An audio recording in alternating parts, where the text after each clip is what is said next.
નજીક ખાનગી કંપનીમાં આગ લાગવાનો બનાવ બન્યો છે, જેના કારણે અફરાતફરીનો માહોલ સર્જાઈ ગયો છે.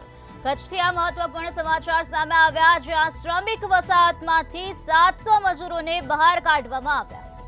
દિવાલ તોડી વસાહતનો માર્ગ ખુલ્લો કરવામાં આવ્યો.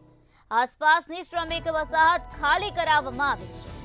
અંજાર, ગાંધીધામ, ભુજથી 10 ફાયર ટીમો ઘટના સ્થળે જોવા મળી છે. હજુ સુધી જાનહાનિના કોઈ પણ પ્રકારના સમાચાર સામે આવ્યા નથી.